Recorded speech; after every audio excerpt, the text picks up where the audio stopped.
Joyas Eternas es un programa en el cual aprendemos exclusivamente la palabra de Dios. Y hoy no será la excepción. Gracias a nuestro hermano pastor Hernando Mejía, que está con nosotros. Y pues le damos la bienvenida. Pastor, hoy queremos hablar de un tema un poquito complicado muchas veces, pero que nunca queremos pensar en eso, pero hoy creo que fue el día, ¿verdad? de poder hablar acerca de la muerte. Pastor, quisiera que saludara a nuestros televidentes.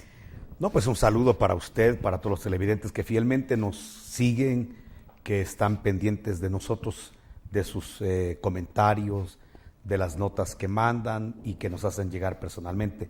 Es una bendición poder servirles a través de este programa. Muy bien, quisiera entrar ya de lleno a este tema, que es el tema de la muerte, ¿verdad? Casi nunca pensamos en eso, pero algún día debemos de hacerlo. Hay una historia que nos ilustra ciertas cosas respecto a la muerte y, por supuesto, un sinnúmero de dudas que, primero Dios, hoy podemos aclarar. La historia se encuentra en el Evangelio de Lucas, capítulo 16, verso 19. Lucas 16, 19, que dice así: había un hombre rico que se vestía de púrpura y de lino fino y hacía cada día banquete con esplendidez. Había también un mendigo llamado Lázaro, que estaba echado a la puerta de aquel, lleno de llagas,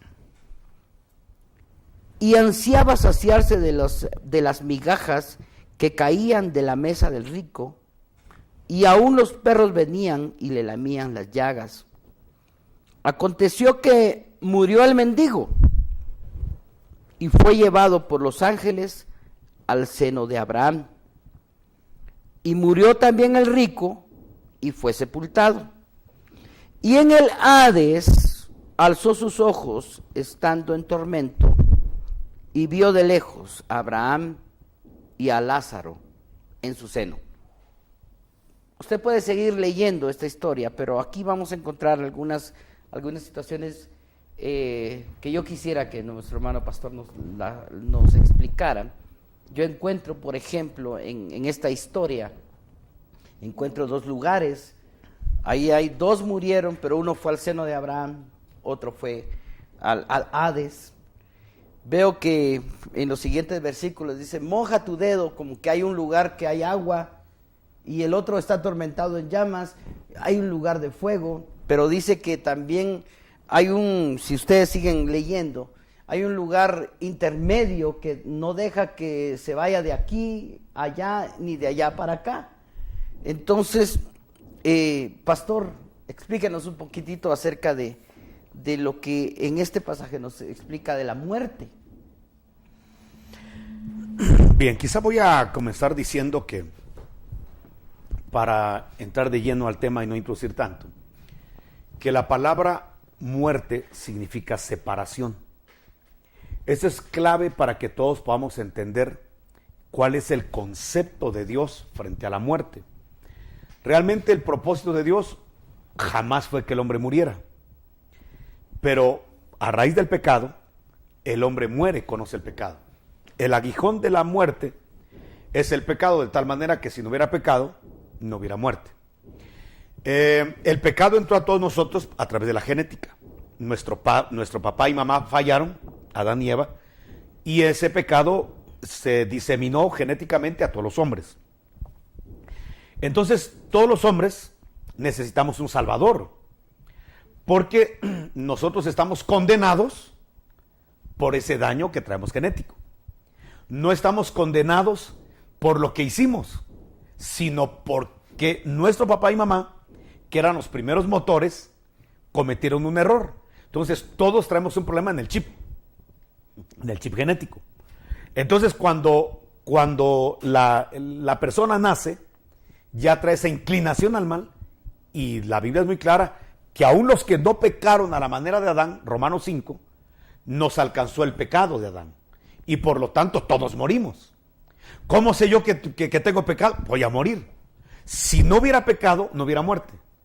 Y como todos morimos, aún la gente que ha sido la más piadosa sobre la tierra, la gente más altruista, la gente más moral, la gente más religiosa, la gente más convertida, ha muerto. Luego entonces, los hombres todos tenemos pecado. Entonces aquí viene una situación. Si todos morimos, todos necesitamos un Salvador. Solo hay un Salvador, se llama Jesucristo. Amén. Y entonces, como solo hay un mediador entre Dios y los hombres, y solo un sacrificio agradable y acepto ante Dios, que es el de Jesucristo, como Cordero, entonces bien harán todos los hombres, o haremos todos los hombres, en acudir al Cordero de Dios y salvarnos. Porque aquí hay un problema. Si yo me muero, entonces yo voy a tener un problema. Porque del otro lado del velo, sí hay una vida, sí hay una existencia.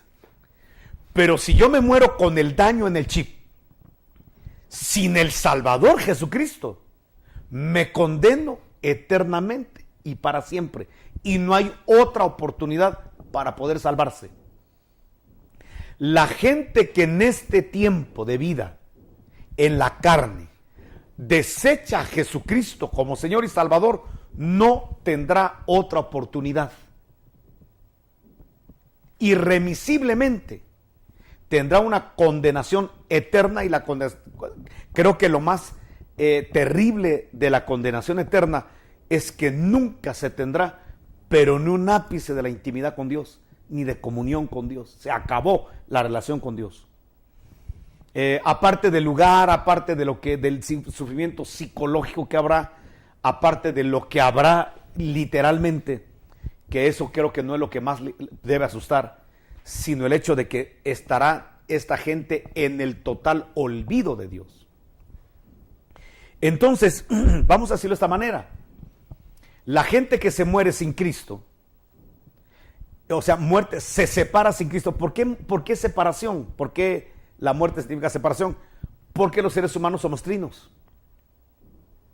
Tenemos un espíritu, tenemos un alma y tenemos un cuerpo. Entonces, pero eso está integrado en la vida. Cuando nosotros morimos, hay una separación. El cuerpo se va al sepulcro, se va al Hades, el cuerpo. Quiero decir que en el Antiguo Testamento no había mucha revelación de esto. Quien realmente trajo revelación y mucha luz sobre la muerte es Jesús. Pero los escritores bíblicos no recibieron tanta luz acerca de esto. Entonces ellos al cementerio de cuerpos, a los cementerios, les llaman Hades o les llaman Seol. Por eso dice Eclesiastés, cuando una persona muere, se va al Hades, dice, o sea, al cementerio. Y ahí no hay rico ni pobre, ahí nada saben los muertos, ahí no hay conciencia. Pero porque en el Antiguo Testamento solamente se tenía la revelación del sepulcro. Y por eso al sepulcro se le llama Hades, a los cementerios se llaman Hades. Porque Hades o Seol significa región de muertos, lugar de muertos. Bueno, entonces ya tenemos claro, eso lo sabemos todos, no necesitamos ser estudiosos de la Biblia para saber que los cuerpos cuando se mueren regularmente se van al cementerio, a su Seol, a su Hades. Y ahí ya no importa si es rico o pobre, el mismo acontecimiento, si fue esclavo o libre, el mismo, están en el mismo lugar, en el mismo rango y no hay diferencia. Bueno, ahora vámonos con el alma. El alma también se separa y también se separa el espíritu. ¿Qué pasa con el espíritu? Bueno, la Biblia lo dice, que el espíritu vuelve a Dios, regresa a Dios, de donde vino, regresa a Dios.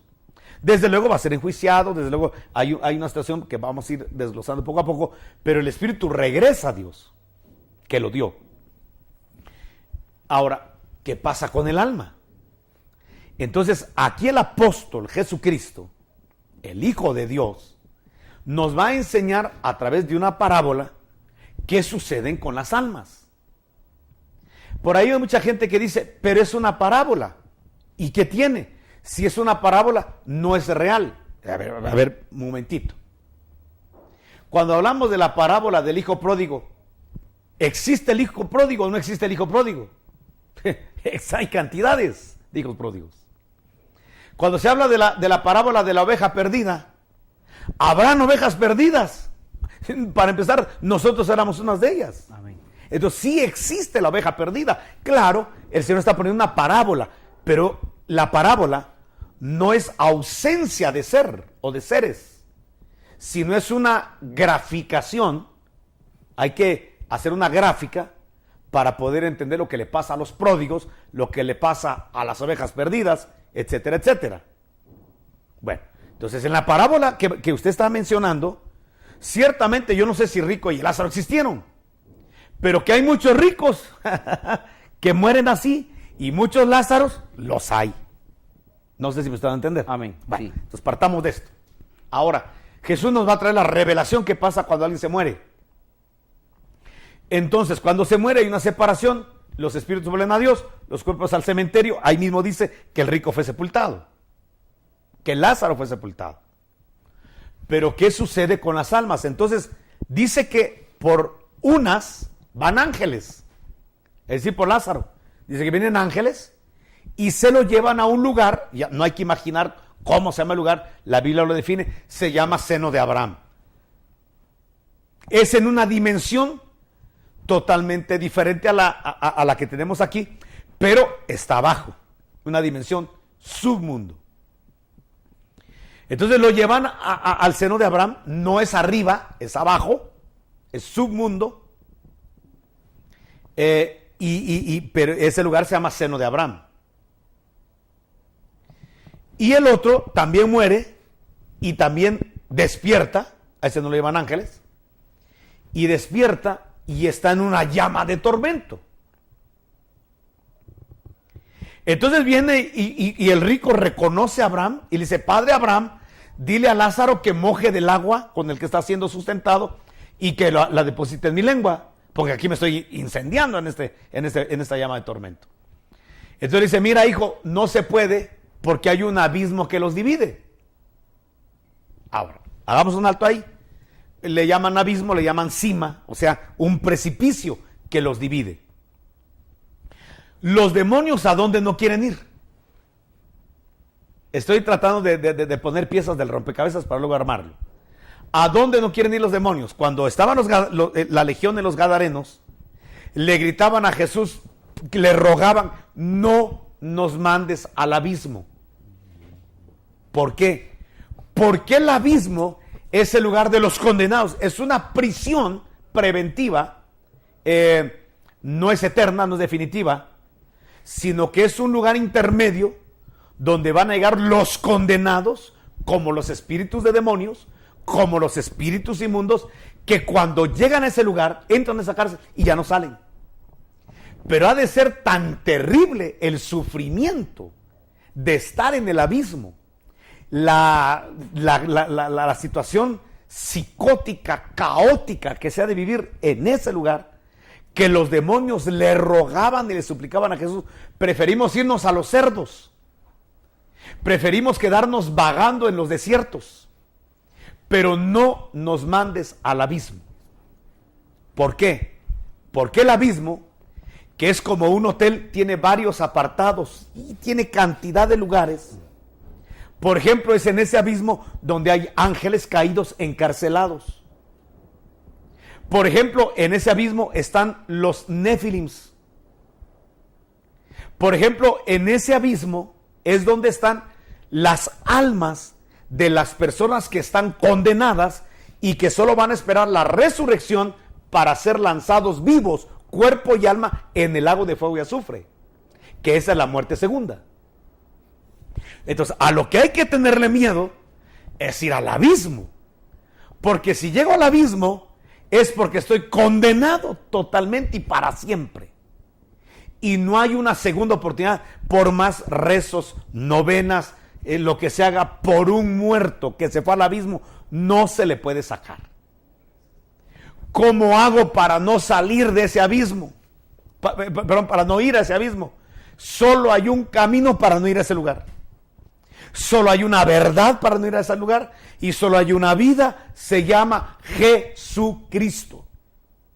Pero no que sepas de Jesucristo o que creas mentalmente en Jesucristo, sino que el Espíritu Santo te revele quién es Jesucristo, la necesidad por tu condenación. Y voy a decir algo, Huguito, la gente no se condena por sus buenas obras, por sus malas obras o sus regulares obras. La gente se condena, Efesios capítulo 2, verso 2, porque nacemos hijos de ira. Venimos condenados, hermano. Vamos a decirlo así, todos estamos condenados. Todos. Por eso todos necesitamos Salvador. No hay uno que no esté condenado y que diga, mire, yo me voy a salvar haciendo buenas obras, portándome medio bien. Todos estamos condenados. Aún Saulo de Tarso, que era irreprensible en cuanto a la ley, estaba condenado, porque la ley no lo salvaba, el guardar la ley no lo salvaba, lo condenaba su naturaleza. ¿Qué lo condenó a usted y a mí? Mi naturaleza. ¿Qué condena a todos los hombres? La naturaleza que tenemos, caída, pecadora, ofensiva, repulsiva a Dios. ¿Qué nos reconcilia con Dios? Solo el sacrificio de nuestro Señor Jesucristo. Por eso toda la gente necesita un Salvador. Usted necesita Salvador, yo necesito Salvador. Y el único Salvador es Jesucristo para no ir a ese abismo. Porque si llega a ese abismo, ya nadie lo saca. Aquí podemos orar, aquí se puede hacer lo que sea. De ese abismo no lo saca nadie. Nadie. De esa condenación no se libra nadie. Se acabó. Por eso, mientras hay vida, mientras la persona esté respirando, mientras la gente tenga signos vitales, evangelicémosles. Aunque esté en estado de coma, evangelicémoslos. Todavía pueden tomar decisiones, todavía pueden recibir a Jesucristo como Señor y Salvador y tomar la decisión de acogerse a la gracia salvadora, al regalo de la misericordia y no condenarse. Bueno, pero si la persona se muere sin Cristo, de una vez que se lo advertimos, se va a una condenación eterna. Bueno, pero no es el punto. No hablemos de condenados, porque vamos a asumir que todos los que van a oír este programa, hoy, si no lo han hecho, reciben a Jesús como Señor y Salvador. Amén, así es. Hablemos de la gente que ya recibió a Jesús como Señor y Salvador. Tenemos, vamos a decirlo así, 3 tipos de gente dentro del Evangelio. Esa clasificación la dio Jesús.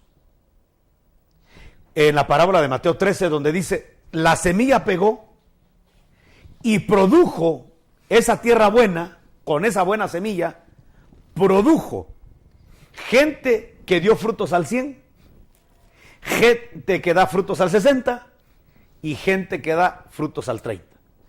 Voy a ponerlo de esta manera. El que da frutos a 100% espiritual.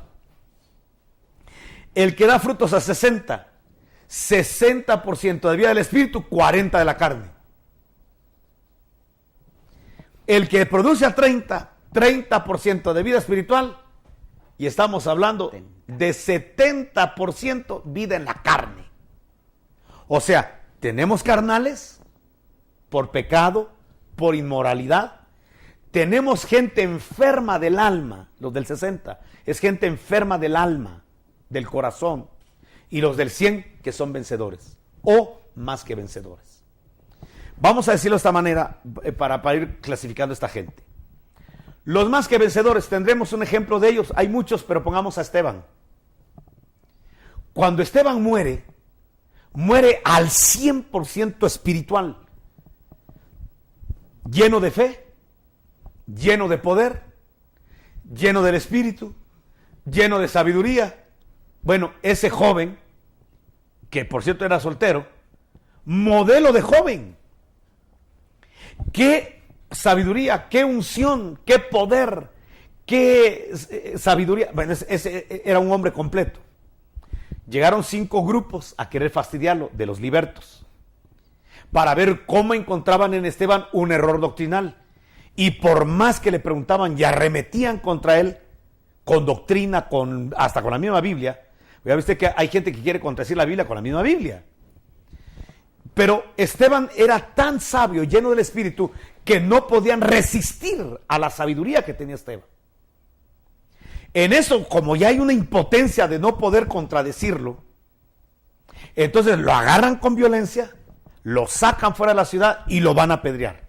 Como que fuera un blasfemo, como que fuera un adúltero, como que fuera uno que le escupe la cara a su padre, y obviamente no era cierto. Un hombre íntegro, recto, transparente, justo. Pero hay algo impresionante en Esteban. Esteban dice, veo los cielos abiertos, veo la gloria de Dios, ahí está Dios y ahí está el Hijo de Dios de pie. Y entonces cuando ve esa bendición, le grita, perdónalos. Lo están insultando, lo están matando, lo están golpeando, y lo que él dice es, perdónalos, no tengo rencores. Miren, prácticamente es agradeciéndoles, gracias a ustedes estoy viendo la gloria de Dios, gracias a ustedes estoy viendo al Hijo de Dios de pie.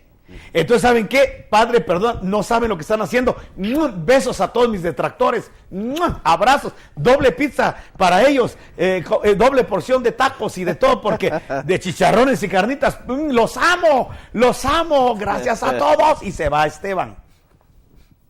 Ese hombre se fue bien. ¿Se fue con rencores? ¿Con odio? ¿Con angustia, temor? No, se va bien. ¿Pidiendo venganza? No, se va bien. Y grita, Señor Jesús, recibe mi espíritu. Ese no baja, ese sube. Bueno, entonces la gente que muere bien como Esteban, entonces se van a un lugar que se llama la tierra de los vivientes. David decía en el Salmo 27, si no estoy mal, yo hubiera desmayado, porque a David sí le llovía sobre mojado. Y dice, hubiera yo desmayado si no habría de creer que vería la bondad de Jehová en la tierra de los vivientes. O sea que si algo mantuvo pero a David en la batalla, en la pelea contra la carne, contra todo lo que se levantó, y la fidelidad que guardó hasta el final, es porque él tenía la esperanza de un día ver al Señor en la tierra de los vivientes. De ahí él mismo lo dice en otro salmo, creo que es el Salmo 52, yo voy a ver a Dios en la tierra de los vivientes. Es decir, que la gente que se va bien, las almas que se van bien, se van a un lugar que se llama la tierra de los vivientes. Gracias a Dios hay gente que muere al 100, como Pablo, en el Antiguo Testamento como Enoc, como Elías, que es la pregunta del millón, ¿y dónde están? En la tierra de los vivientes. Bueno, hay mucho que decir, quizá tomaremos un tiempo, un programa especial solo para la tierra de los vivientes. Pero, ¿qué pasa con los que mueren al 60? ¿Quiénes son los que mueren al 60? Los que vivieron una vida recta, íntegra, no carnal, pero eran muy susceptibles en el alma a enfermarse, que estaban enfermos. Y de esos tenemos muchos en la Biblia. Tenemos gente adoradora como Ana, pero Ana tiene un rencor contra Penina, la amante de su marido. Tenemos mucha gente que se ha ido de la tierra, como los mártires de Apocalipsis capítulo número 6, del 6º sello, que están clamando, Señor, ¿hasta cuándo vas a vengar nuestras almas? Qué diferente a Esteban. Estos están pidiendo venganza, es decir, tienen un problema en el corazón de rencor, de odio, de resentimientos. Y hay gente cristiana, hermano, hay cantidad de ovejitas que alaban al Señor, van a los cultos, sirven, ofrendan, diezman, pero tienen en el corazón rencores contra su marido, contra su cónyuge, contra su hijo, contra su hija, contra el hermano que le robó la herencia, contra el que en la infancia lo violó. Mire, tenemos en el mundo cristiano mucha gente enferma del alma. Cuando esa gente se va, como no se fue ministrada, debiendo haber sido ministrado, tendrá que ser ministrado en otro lado. Y es lo que le pasó a este que estamos viendo. Lázaro muere, pero Lázaro murió mal. Él murió enfermo, él no murió vencedor. Él no murió adorando a Jehová, él murió lamido de perros. La Biblia lo dice, mendigando. Esa no es una forma correcta, honorable de morir. Obviamente con todo el resentimiento, rencor, necesita ser consolado, y por eso Abraham le contesta al rico, hijo, aquí Lázaro está siendo consolado. ¿Quién recibe consolación? El que no tiene consuelo, el que está enfermo del corazón, el que está deprimido, el que está triste, ese sí, el recha, ese sí necesita consolación y por eso están consolados. Pero lea la Biblia, está siendo consolado. Entonces hay un lugar donde las almas son consoladas, porque no murieron vencedoras. El otro, el rico, dice que está en una llama, no está en el abismo, entonces no está condenado. Yo no sé de dónde la gente saca que el rico está condenado, solo porque le ve una llama de fuego. Entonces la gente cree que está condenado, ya ese es el infierno. No, el infierno está en el abismo y el rico no está en el abismo. 1, 2, algo muy claro, los hijos de Abraham son salvos por la fe. Y ese rico es un hijo de Abraham.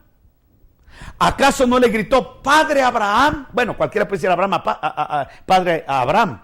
Pero Abraham le contestó, hijo, tú tuviste muchos bienes en la tierra, hijo. Mire, si es un condenado, no van a gastar saliva en un condenado. No le van a dar explicaciones escatológicas a un condenado. Le dan explicaciones a los hijos. Le dan explicaciones a los discípulos. Entonces, como no veía el programa de televisión, como no venía a los estudios, entonces era un ignorante, y ahí va a ver usted durante toda la lectura bíblica cómo ignora la escritura. O sea que hay hijos de Abraham que no leen la Biblia, que saben del Barça, que saben que no era penal lo de Panamá, México, y ahí están fastidiando las redes sociales, pero no saben de la escritura, son ignorantes de la palabra, como el rico. Entonces, ¿qué tenemos ahora? Tenemos aquí la situación de que este rico no murió bien, murió en la carne. Dice que este rico todos los días vivía de banquete en banquete. ¿Qué carnalidades no viviría? Pero es un hijo de Abraham. Entonces no lo mandan al abismo, a un lugar de condenación, sino a un lugar donde es atormentado en un bautismo de fuego para ser purificado. Entonces tenemos con claridad esto. ¿Qué pasa cuando nos morimos? Porque el programa se nos ha terminado. Si morimos al 100, vencedores, tierra a los vivientes. Morimos al 60 con problemas en el corazón, a ser consolados en un lugar que se llama seno de Abraham, para ser ministrados por un lugar de purificación, un elemento de purificación que se llama agua. Y si morimos en la carne al 30 como este rico, pues a una llama de fuego para ser purificado. Eso es lo que podemos ver de inicio en la parábola y que el tiempo se nos fue. Bueno, como introducción esto estuvo bastante bueno, ¿verdad? Así que en el próximo programa seguiremos hablando acerca de qué pasa después de la muerte.